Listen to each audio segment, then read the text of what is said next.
अच्छा तुम्हें जल्दबाजी तो नहीं है? पक्का? ठीक है। वाह वाह, धन्यवाद भैया। आज कथा का विराम होगा तो विराम के समय जल्दबाजी ना करो। आज रोटी जो है ना, अपना जो भोजन बनाओगे या खाओगे 2 घंटे बाद भी खा सकते हो, कोई दिक्कत नहीं। आज पति को ज्यादा करना हो, क्योंकि महाराज एक बात सुनो बे, पति देव आज तो लेट होगी तो होगी, चलो कोई बात नहीं, लेकिन कल से लेट नहीं होने की। ये मत बताना कि विराम हो गया, कल से लेट नहीं होने की सच में। तो वो कहेंगे तू कल से जाने के लिए है? हाँ चलो, हमने तुम्हारी बात मान ली, कल से हम जाने के लिए। ये तो होगा। बोलो वृंदावन बिहारी लाल की जय। पर आज कुछ नहीं, आज पूरी कथा श्रवण करो अच्छी तरह। और कल व्यास विदाई होगी, और विदाई के लिए हम सोच रहे हैं कि 10 बजे से प्रोग्राम रखा जाए, हवन भी चलता रहे और यहाँ भागवत जी भी चलती रहे, थोड़ी बहुत जो भजन कीर्तन मस्ती वो भी हो जाए। और उसके बाद आप अपने घर और हम अपने घर। ठीक है? 10 बजे से ठीक रहेगा कल दिन में। सब अपना अपना काम जल्दी निपटाना, क्योंकि यहाँ भोजन प्रसादी भंडारा भी बनेगा और महायज्ञ भी होना है। यज्ञ में जितनी आहुति डाली जाए हवन में उतना ही अच्छा है। सभी अपने अपने गोले लेके आना घर से आहुति के लिए, उसमें सामग्री भी भर के लाना, और थोड़ी थोड़ी सामग्री भी जरूर लेके आना। कोई कपूर लाओ, कोई सामग्री लाओ, कोई गोले लाओ, कोई कुछ लाओ, और सारे एक साथ बैठ के उसे थोड़ा काट के भरो उसमें। अपने अपने घर से एक गोले की आहुति जरूर लगाना हमारा। तो ये मान लेना कि वो तुमने स्वयं ने ही सबने मिलके हवन किया, सभी को उसका फल मिलेगा। बोलो वृंदावन बिहारी लाल की जय। और हमारे लिए बस अपने घर से कोई 10,000, कोई 25,000, कोई 1 लाख बोलते थे तो ऐसी दक्षिणा लिया ना। बोलो वृंदावन बिहारी लाल की। अरे बेटा, तुम पहले अपने बच्चों को देखो, उन्हें भी पालो, उनकी फीस समय से जमा करो। ठीक है? जो तुम्हारे से व्यास विदाई में बन सकता हो, 10 रुपए, 20 रुपए, 100 रुपए, 1000 रुपए जिसे भगवान ने दिया है वो दान करे, और जिसे नहीं दिया है वो थोड़ा कम दान करके बोलते कि नहीं है, जिसे हे प्रभु, पर झूठ ना बोलना, नहीं तो वहीं रोक देंगे कि आज मेरे पे कंठे जो था वो तुम्हारे अर्पण कर दिया, जिस भी लायक हो। आगे ऐसी कृपा करना कि धन धान्य से भरपूर परिपूर्ण हो, तो आगे बढ़ा के भी दान करूंगे। बोलो वृंदावन बिहारी लाल की। क्योंकि आज हम देख रहे हैं रुक्मणी के विवाह में तुम्हारे अंदर कोई उत्सव नहीं है। जिसके अंदर रुक्मणी के विवाह में उत्सव नहीं है, वो बाद में क्या उत्सव मनाओगा? जो नारायणी के विवाह में दान दक्षिणा नहीं कर सकता, अपने घर से एक वस्त्र नहीं ला सकता, हम तो यही समझेंगे कि ये भगवान ने इस काबिल ही नहीं रखे कि ये कहीं कुछ दान कर सके उनके नाम से। और जिसके पास नहीं है, हम ऐसे नहीं बोल रहे बेटा कि तुम्हें नीचा दिखाने को इसलिए बोल रहे हैं। अगर कोई गरीब है, असहाय है, वस्त्र नहीं बना सकता है, नहीं दान कर सकता है, तो बोल देना, वो हमारे से बोल देना। कारण है कि 2-4 साड़ियां हम उसे अवश्य दे देंगे, अवश्य देंगे। तुम अगर खुशी हो, सुखी हो तो अच्छा है, और तुम अगर तुम ही सुख से ना हो तो क्या अच्छा? खाक अच्छा है, कुछ भी अच्छा नहीं है, नहीं है। लेकिन भगवान के लिए सदा अपने मन में उत्साह रखना चाहिए कि मैं कहाँ जा रही हूँ। कल भी बोल रहे थे महाराज जी, हमें कोई तुम्हारी साड़ी का है दुकान खोल ली क्या? हमें दुकान खोल ली क्या? हमें तो नहीं खोलनी बेटा, ना तुम्हारे कपड़े हमें देखने, हम तो इधर से लिया और उधर को दिया, तेरा तुझको अर्पण क्या लगे मेरा। और ना साड़ी है, घुंघरू बांध के हमें नाचना है, हमें थोड़ी ना रहना है। हमें तो वही ये कुर्ते के अपने पहना दिया, कपड़ा दे दिया, ये पहनना, अचला बांधना, ऊपर उड़ने को दोगे तो ठीक है, नहीं दोगे तो ऐसे घूम लेंगे। बोलो वृंदावन बिहारी लाल की। अपना क्या है? अपनी तो जैसे तैसे कट जाएगी, आप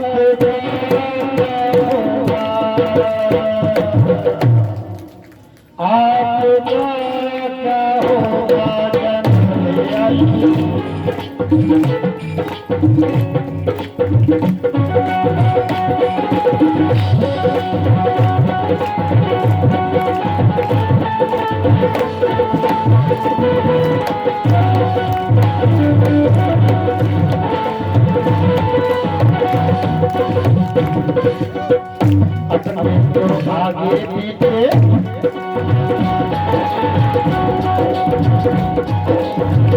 ऊपर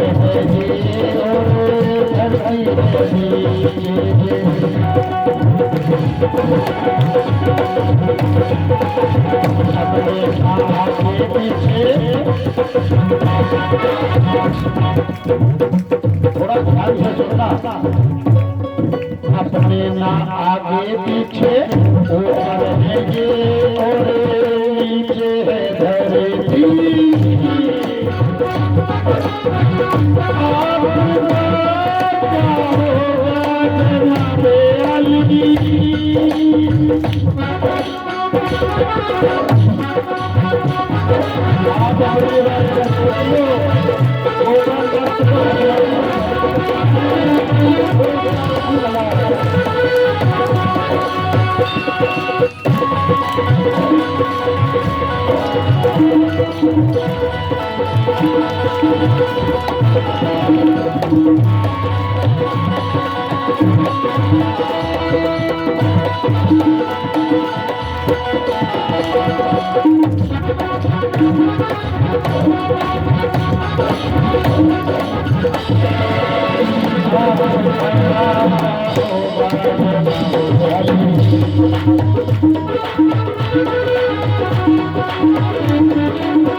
क्योंकि हमारे तो पीछे कोई दबाव नहीं देने वाला, कोई बोलने वाला नहीं है। ये भी नहीं बोलने का ये सजनवा तो सड़िया नहीं लाएगा या भैया पैसे नहीं लाएगा, क्योंकि कोई टेंशन ही नहीं। बोलो वृंदावन बिहारी लाल की जे ऊपर भगवान और नीचे धरती माँ है, इसी में सोना है, उसी को अपना लेंटर मांग रखा है। सब कुछ वही तो है, उन्हीं की छत्र छाया में रहना है। पर तुम अगर दान नहीं करोगे तो तुम्हारा क्या होगा या नावे वाली, ये तुम नहीं जान पाओगे। इधर उधर जो लूट खसोट का पैसा है वो बड़ा परेशान करता है बेटा। ये हंसी मजाक अलग बात है, लेकिन सत्यता यही है कि अपने दान धन में से थोड़ा भी अगर दान करोगे तो वो धन भी शुद्ध होता है, पवित्र होता है। भागवत जी श्रवण शरीर से लेकर बैठ के करोगे तो शरीर शुद्ध होता है, और ध्यान लगा के अगर भागवत जी श्रवण करोगे तो आत्मा शुद्ध और पवित्र होती है। ऐसे ही धन भी शुद्ध होता है। देखो हमारा तो यहाँ 70 दिवस है, इसलिए धन के मारे ज्यादा बोल रहे हैं, लेकिन आगे कहीं किसी भागवत जी में जाओ या कहीं भी सुनो, ये आगे जीवन में ध्यान रखना कि दान से धर्म बढ़ता है। अधर्मी को मत दो पैसा, लेकिन जो धर्म बढ़ाने को आपको लगे कि ये धर्म बढ़ा सकता है, ये निडर है, भगवान का भक्त है, हम सबसे प्रेम भी करता है, मस्ती भी करता है, और भागवत जी भी श्रवण कराता है, रामचरित्र मानस भी सुनाता है, ये अच्छा लगा, वही आपका कल्याण कर सकता है। जो समय समय पे तुम्हें हंसाए और समय समय पे तुम्हें रुलाए, वो कल्याण कर सकता है। अगर कोई हंसाने में लग गया, रोना नहीं पाया, तो वो कल्याण नहीं कर सकता, वो नहीं कर सकता, क्योंकि तुम्हें दुख और सुख का नहीं पता चलेगा। और जब दुख और सुख का पता ही नहीं है तो तुम क्या जानोगे या क्या करने आए हो, या कुछ पता चलेगा? नहीं ना। जीवन भी बोझ लगने लगता है कि हमें पता ही नहीं है। ये जो लोग रोते हैं, बड़े दुख में हैं, ये कैसे रोते हैं, क्या होता है, क्योंकि हम कभी दुखी हुए नहीं। तो जीवन भी बोझ लगता है, दुख भी जीवन में होना बहुत जरूरी है। आओ एक भजन गुनगुनाते हैं। तुम्हारी बंसी बजे जो गाना हमें तुम्हारे समीप लाए,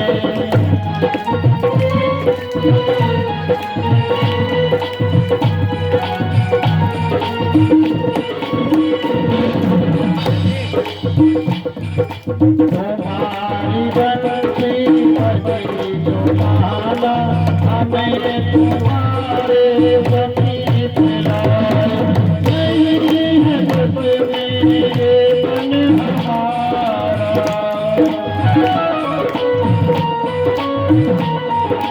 नहीं है बस में ये मन हमारा,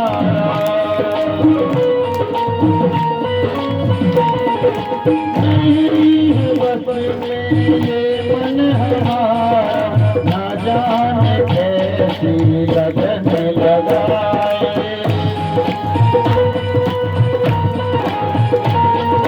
तुम्हारी हंसी लगे जो मारा, हमें तुम्हारे कभी बुलाए।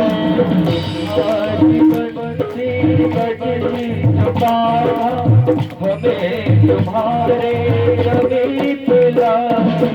नहीं है बस में ये मन हमारा, नहीं है बस में ये मन हमारा, नहीं है बस में ये मन हमारा, नहीं है बस में ये मन हमारा। जाने कैसी लगन लगाए, कैसी लगन लगाए। तुम्हारी बंसी बजी जो मारा, हमें तुम्हारे कभी बुलाए। तुम्हारी बंसी बजी जो मारा, हमें तुम्हारे कभी बुलाए।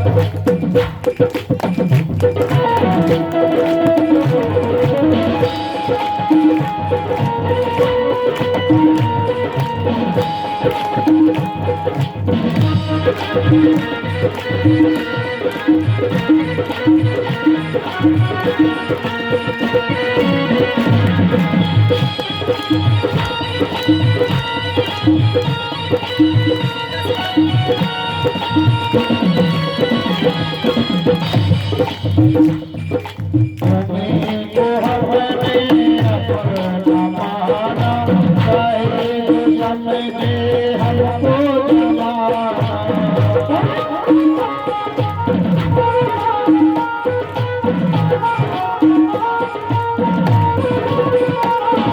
तुमको हमने अपना माना, चाहे समझे हमको जमाना।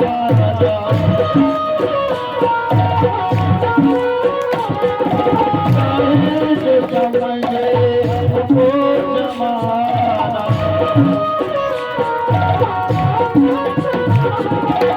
तुमको हमने अपना माना, चाहे समझे हमको जमाना।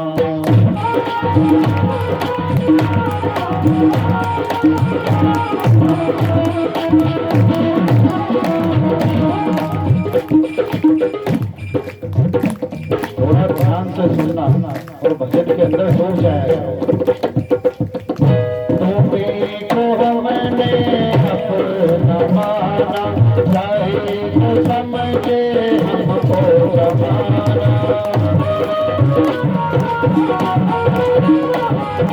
चाहे तो समझे हमको जमाना।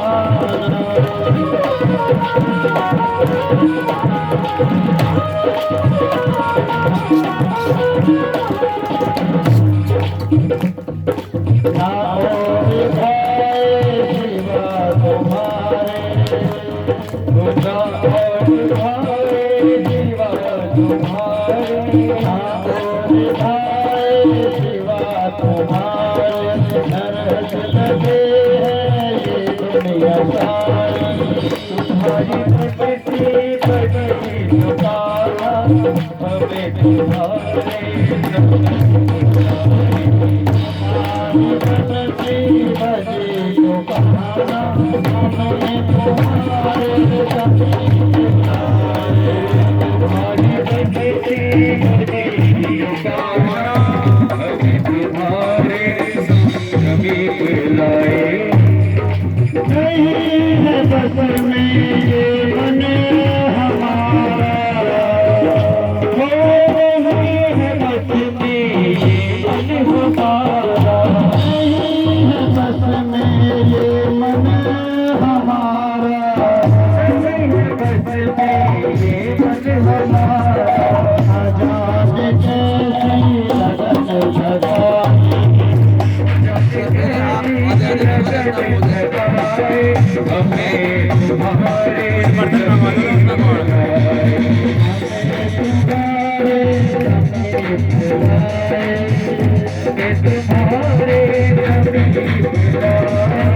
तुम्हारी बंदी भजी पुकारा हमें तुम्हारे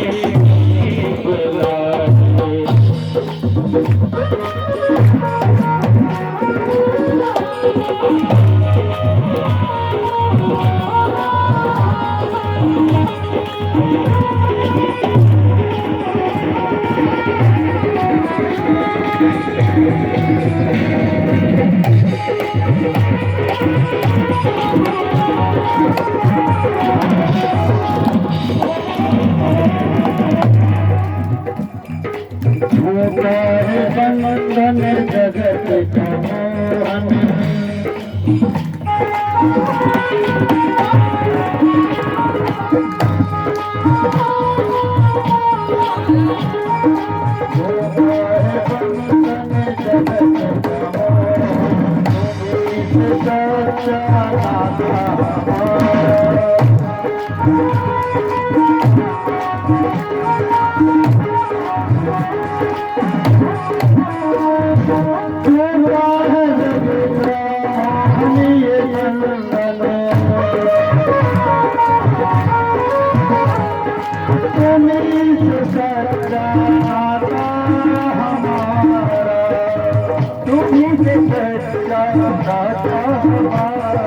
चरण ले लो चरण ये दे दो चरण ले लो चरण ले दो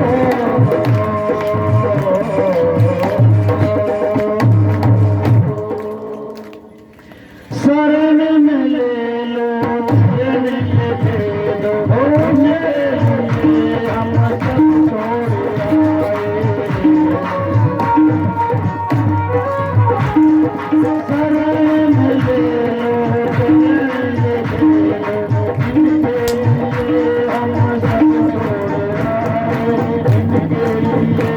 हम सब छोड़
तुम्ही हो माता पिता तुम्ही हो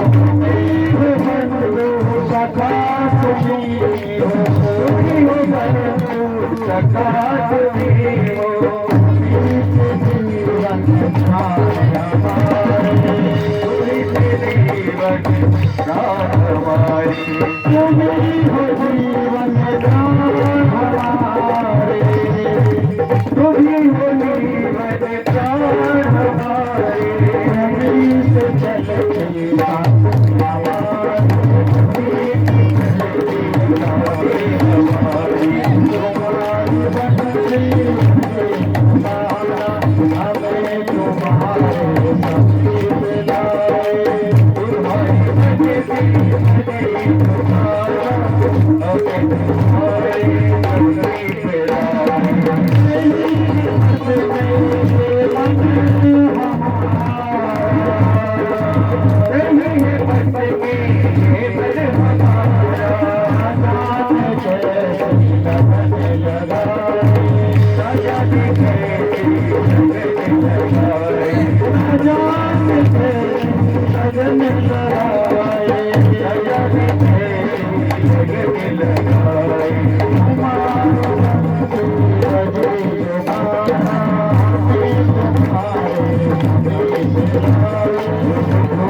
जो भगवान के भक्त हैं वो भली भांति जानते हैं कि भगवान की जिसको भक्त को लगन लगती है ये संसार अच्छा नहीं लगता।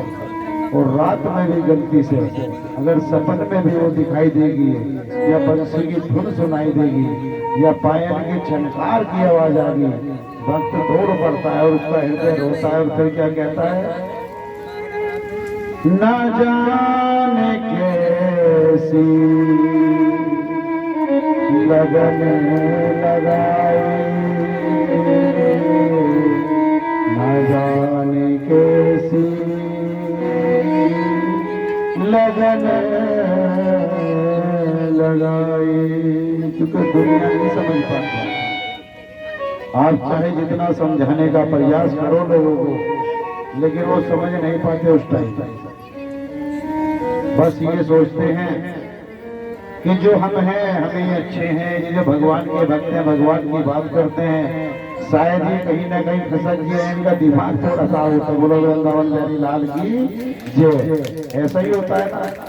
लेकिन एक बात सुन लो, वैसे तो हमने मेरठ में बोले थे ये शब्द पर आज यहाँ भी ध्यान आ रहे हैं, शायद आपका भी कल्याण हो।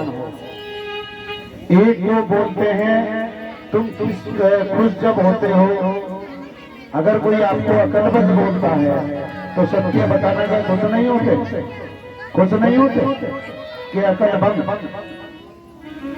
और जब कोई आपको पागल बोलता है क्या नहीं रोते, रोते नहीं हो।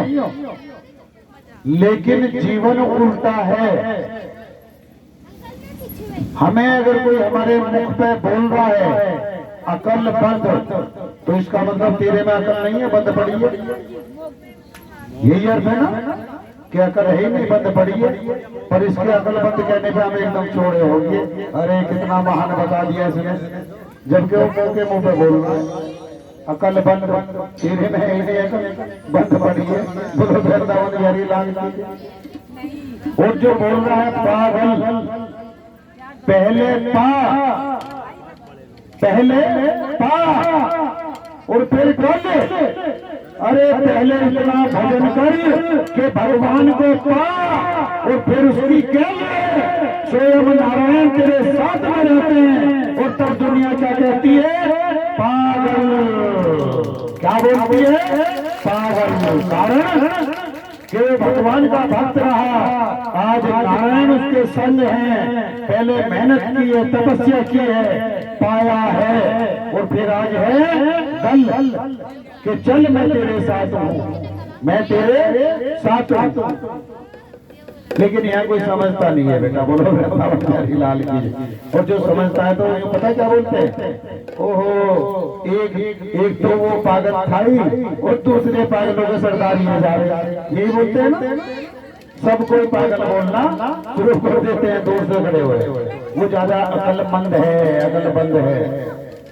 होता है ना सही, अकलमंद का हो तो चोरे हो जाएंगे, और वाह और बस शील्ड मिलेगी, जबकि ये नहीं सोचते तेरे सामने कह रहा है अकल बंद है, तू तेरी में अकल नहीं है, बंद पड़ी चल है। खुश से बोलो वृंदावन बिहारी लाल की है। यहाँ विदर्भ देश के राजा थे भीषक महाराज, और उनकी कन्या का नाम था रुक्मणी, और उनके 5 पुत्र थे, बड़े पुत्र का नाम था रुक्मी। रुक्मी बड़ा अत्याचारी था और चंडाल प्रवृत्ति का था। वो शिशुपाल वगैरह के साथ में रहा करता था। शिशुपाल, जरासंध, इस तरह के उसके दोस्त थे। अपनी दोस्ती पे भी ध्यान देना, भगवान की जो कथा सुन रहे हो वहाँ अपने दोस्त वगैरह भी चेक कर लिया करो। कोई शिशुपाल तो हमारे साथ नहीं है, ये जरासंध तो नहीं है, ये जीवन खराब कर देते हैं। वहाँ रुक्मी की जो उठबैठ और दोस्ती थी, वो शिशुपाल, जरासंध और अन्य जो राक्षस प्रवृत्ति के व्यक्ति थे, उन्हीं के साथ उनकी उठबैठ थी, उठना बैठना था। कुछ समय बाद शिशुपाल ने कहा कि जो तुम्हारी बहन है रुक्मणी, मुझे बड़ी पसंद है, बहुत अच्छी लगती है, बहुत सुंदर है, और मैं उससे विवाह करना चाहता हूँ। आजकल घर में भी अपने भाई जो फ्रेंड को बुलाते हैं उसके लिए भी सुन लेना क्या क्या होता है, और भैया के साथ भी क्या क्या घटता है। बोले वृंदावन बिहारी लाल कीजिए। कथा इधर से सुन के इधर को मत निकाला करो, उसका सार लिया करो, और अगर हम सार देते रहे तो टाइम इतना मिलता नहीं है, फिर आप परेशान होते। बोले वृंदावन बिहारी लाल की जय। यहाँ रुक्मणी और रुक्मी, जरासंध और शिशुपाल, ये 4 पात्र हैं। भीषक महाराज रुक्मणी के पिता हैं। पिता के साथ जब अत्याचारियों के साथ बच्चा रहता है तो वो अपने पिता को भी क्षमा नहीं करता है, उन्हें भी तरह तरह की प्रताड़नाएं देता है, जैसे रुक्मी ने दी।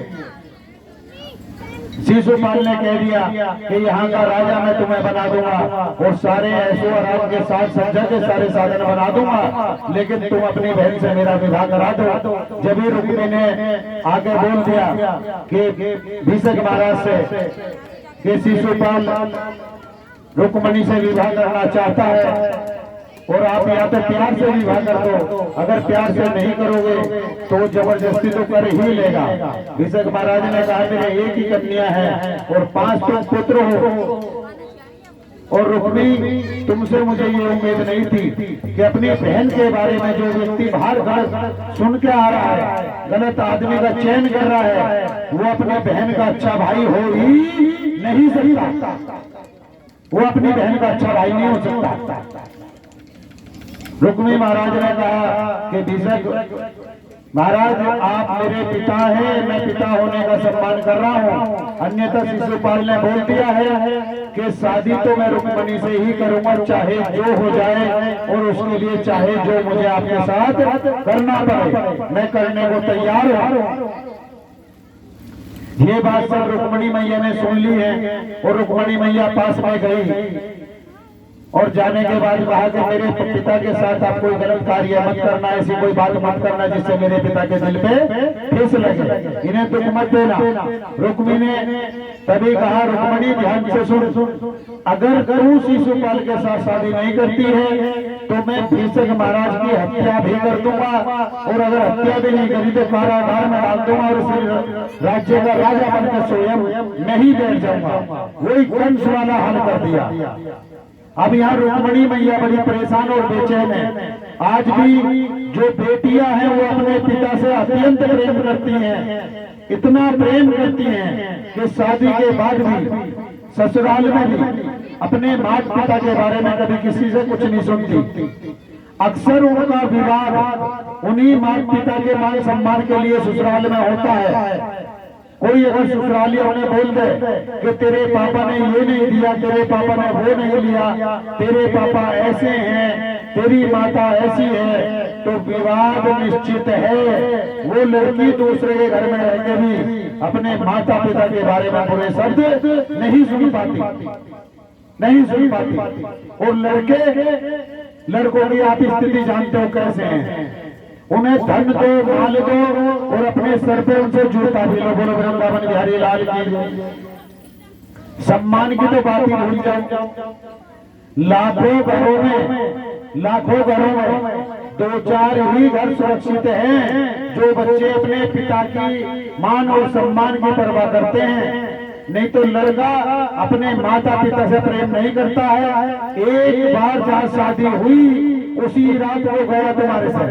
जो तुमने 25-30 साल उसे पढ़ाया लिखाया या जो भी प्रेम किया है वो सब खत्म है। और इसके बाद अब जो तुम्हारे पे धन माल बचा वो भी जाना है और आगे जूते की तैयारी सर पे है। कुछ नहीं पता, अगर इसे थोड़ा सा ऊंचा बोल दिया तो बेटा ही पिता के साथ बदतमीजी पे आतुर हो जाता है। बोलो वृंदावन बिहारी लाल कीजिए। ऐसे रुक्मिणी आज बहुत है अत्याचारी, जिन्हें मान मर्यादा का नहीं पता, मान सम्मान को नहीं जानता। रुक्मणी ने कहा भैया ऐसा मत करना, मैं आपके हाथ जोड़ती हूँ, आप जैसा कहोगे मैं वैसे ही कर लूंगी। आप कहोगे मैं शिशुपाल के साथ ही शादी कर लूंगी। कहा ठीक है। तो कहा आप जो डेट कहते हो मैं तैयार हूँ, लेकिन मेरे पिता को कारागार में मत डालना। जैसे ही रुक्मणी मैया वहां से वापस लौट के गई तभी शिशुपाल महाराज ने कहा देखो सुनो रुक्मी, ये रुक्मणी है और हमें लगता है कि ये नारायण से प्रेम करती है। अगर कहीं कन्हैया को पता चला तो सारा मामला उलट पुलट हो जाएगा।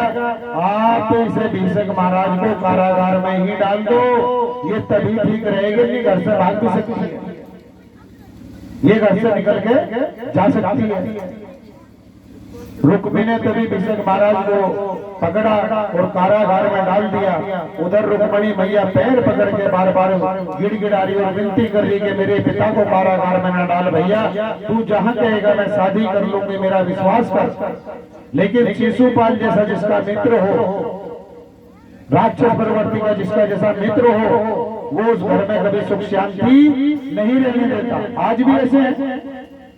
एक बच्चा है जो कुछ करना नहीं चाहता है, लेकिन उसके यार दोस्त टेलीफोन पे करेंगे, हाँ 5 बजते ही करेंगे, जहां देख ले घड़ी में 5 बज गए तो उनके अंदर 5 बज गए। हाँ कहाँ हो? मैं घर हूँ। घर क्या कर रहा हो? बस ऐसे। अरे ऐसे वैसे कुछ नहीं, आ जाओ इंतजाम हो गया है। कहाँ से हो गया है? कि तुम्हारे पे तो पैसे नहीं है, हमने करा लिया इंतजाम। दौड़े जा रहे हैं, अपना जीवन जो है बेकार कर रहे हैं, मद्यपान कर रहे हैं, गलत संगति कर रहे हैं, अपना जीवन व्यर्थता ही गवा रहे हैं। वे यार दोस्त आज भी है, शिशुपाल के जैसे राक्षस आज भी है। उनसे सदा बचना चाहिए कि ये लोग कभी किसी का भला नहीं कर सकते। जो खुद बुरा हो क्या भला करेगा?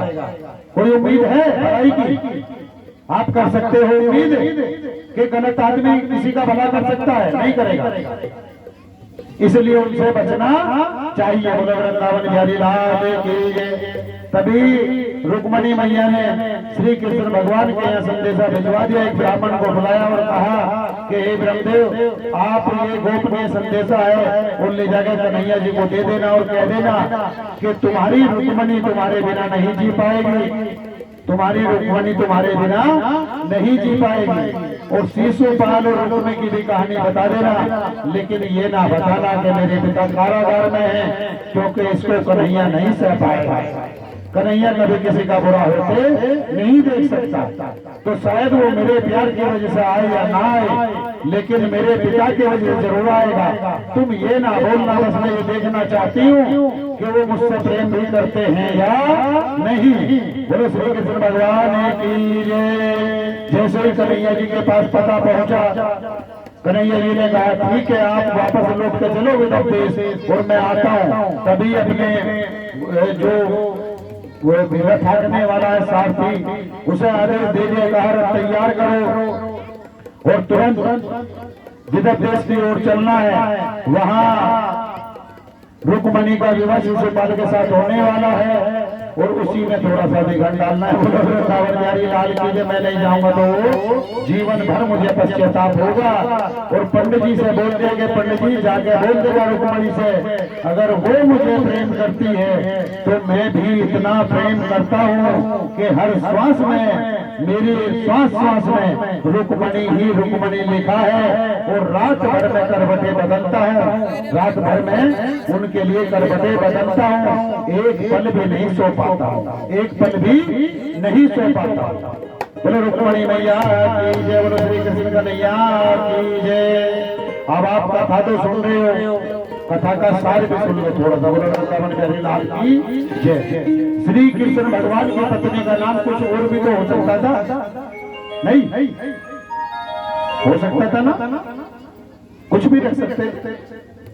ये रुक्मणी, और जिसके लिए श्री कृष्ण भगवान ने भी कहा कि मैं रात भर करवटें बदलता हूँ, इतना प्रेम मैं उस रुक्मणी से करता हूँ। ये वो रुक्मणी है जो आज के बच्चे 10 साल की आयु में जहाँ पहुँचते हैं, उसके बाद ये तुम्हारा मोबाइल उन्हें ना जाने कहां कहां लेके पहुंच जाता है और क्या क्या उनसे गलत कार्य कराता है। जो रुक्मणी है, संतों की भाषा में रुक्मणी है, कौन है? ब्रह्मचर्य का पालन करना, वो रुक्मणी है। अगर वो रुक्मणी आज भी तुम्हारे पास है, तुम ब्रह्मचर्य का पालन करते हो, तो नारायण को आना ही पड़ेगा, नारायण को आना ही पड़ेगा। अगर आप उस रुक्मणी का त्याग करते हो तो चाहे जितना राम राम जपो या चाहे जितना कृष्ण कृष्ण जपो, वो कभी आपको मिल ही नहीं सकते। भगवान कहते हैं जहाँ रुक्मणी है, मैं उस साधु की गोद में विश्राम करता हूँ, मैं वहाँ बैठता हूँ। और जहाँ रुक्मणी नहीं है वहाँ मैं कभी भूल के भी नहीं जाता हूँ, मैं वो हूँ। और आज क्या करते हो? ऐसा है नहीं है जो हम बोल रहे हैं।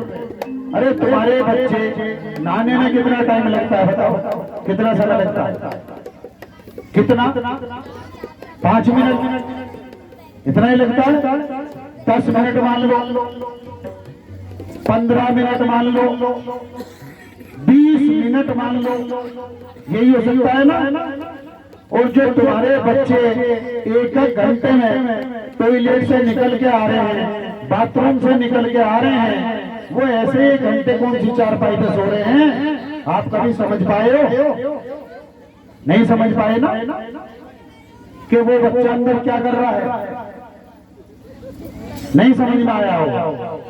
अरे बाहर आते इससे पूछ लो कि एक बात बता, बेटी हो या बेटा, अरे तेरे नहाने में 10 मिनट या 15 मिनट लग सकते हैं, 20 मिनट लग सकते हैं, और तू 1 घंटे से क्या कर रहा है इसमें?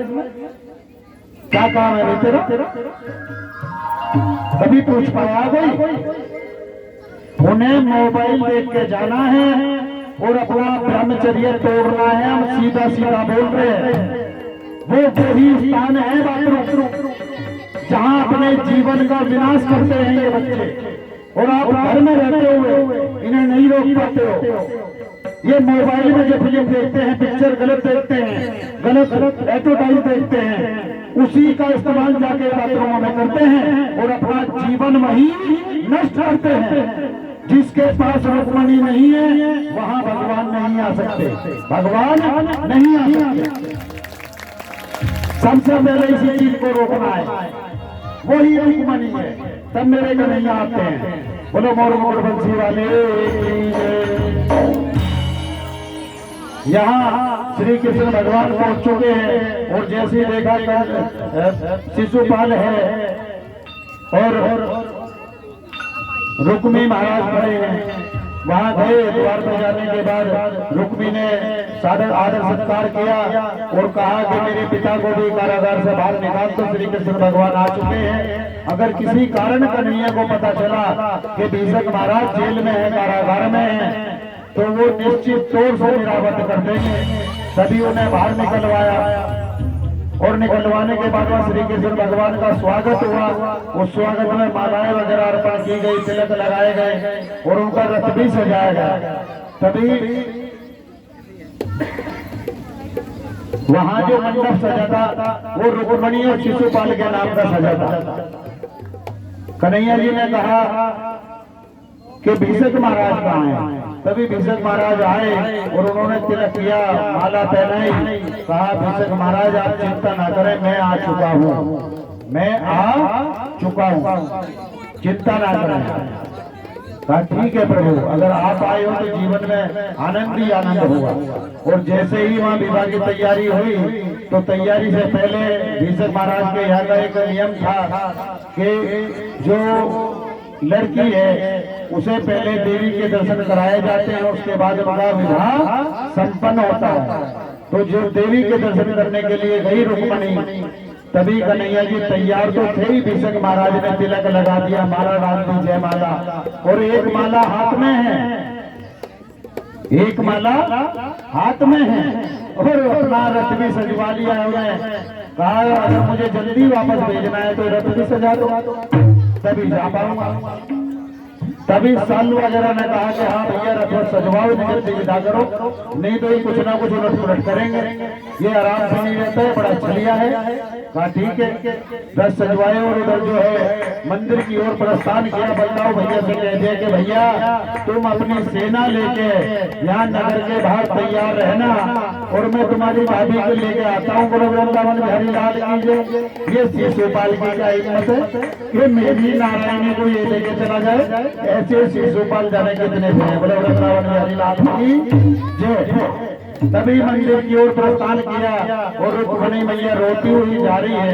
उन्हें लग रहा है कि कन्हैया नहीं आएंगे, क्योंकि उन्हें पता नहीं है अभी तक कि श्री कृष्ण भगवान आ चुके हैं। मंदिर में जैसे ही माता के गले में माला डालने को हुई रुक्मणी मैया, तभी श्री कृष्ण भगवान माता के और रुक्मणी के बीच में आए और वो जय माला उनके गले में डल गई। गले में डलते श्री कृष्ण भगवान के हाथ में जो माला थी वो उन्होंने रुक्मणी को पहना दी।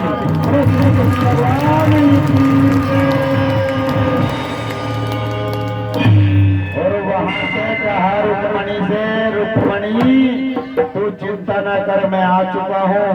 अब हाथ पकड़ और यहाँ से दौड़ लगा, दौड़ लगा, क्योंकि तेरे सारे भैया राक्षस वाक्षस जो रिश्तेदार में खड़े हैं इन सभी से दौड़ना है। और जैसे ही दौड़ लगाई, कहाँ है बेटा वे बच्चे? मोरे लल्ला इधर आ जा रे,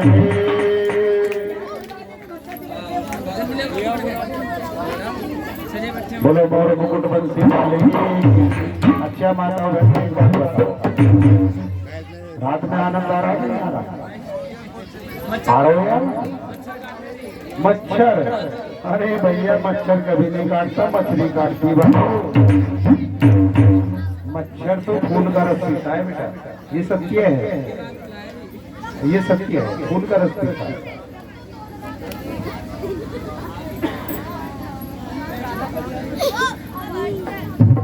श्री कृष्ण नारायण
तेरे महलों में आग लगे।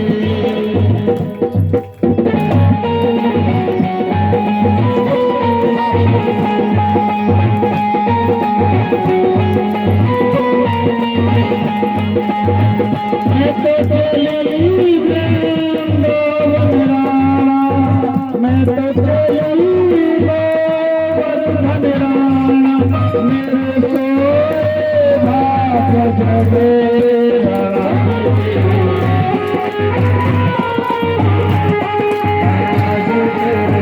महलों में आग लगे, राधा जी तेरे महलों में आग लगे।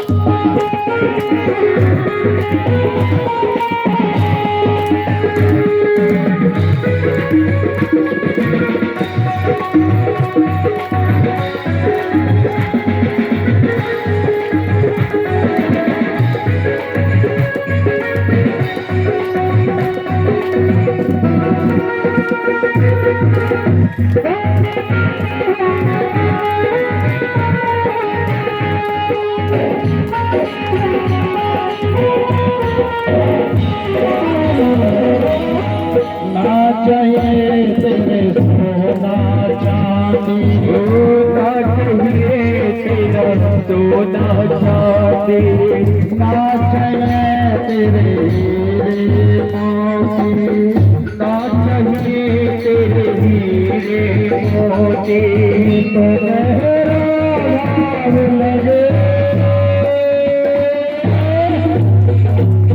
राणा जी तेरे महलों में आग लगे, राणा जी तेरे महलों में आग लगे।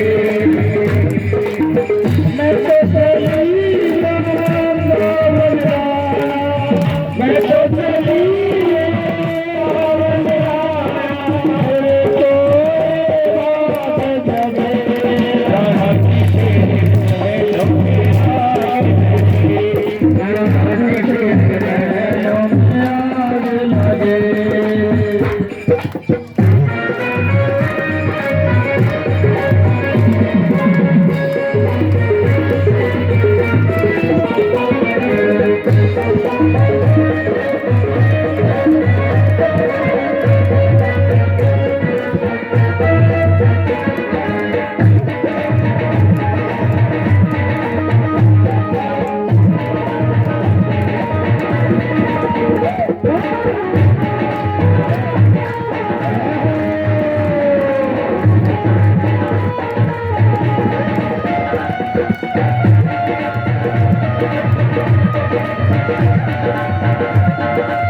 वृंदावन राणा, मेरे सोए भाग जगे, राणा जी तेरे महलों में आग लगे, राणा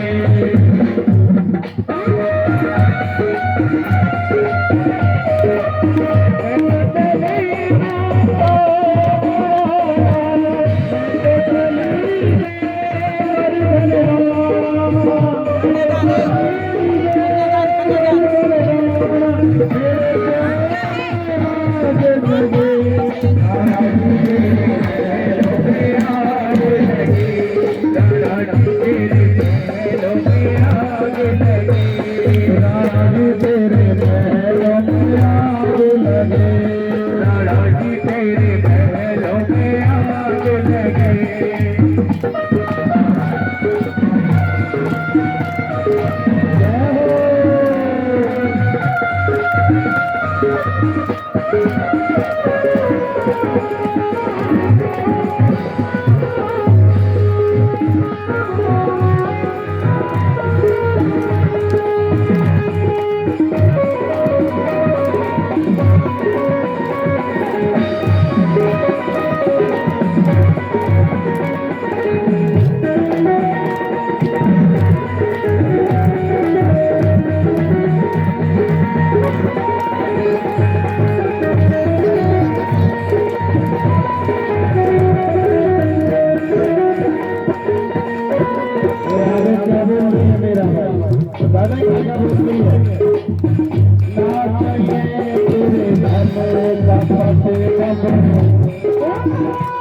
तनिक सुन लीजिए भैया, आपकी पत्नियों के मन का यही हाल है और क्या बोल रही है।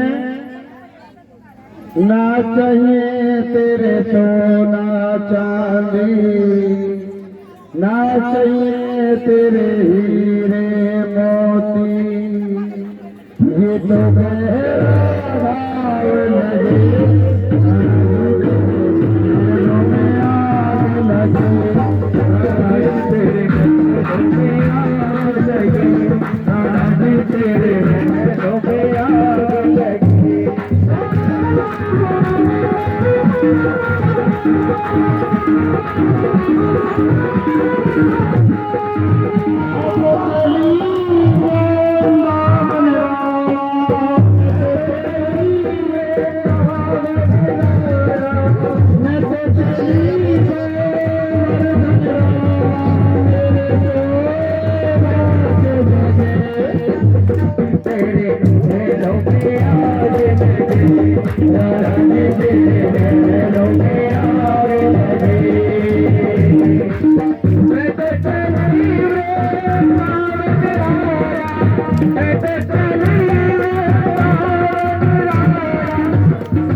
मैं तो चली गोवर्धन राम,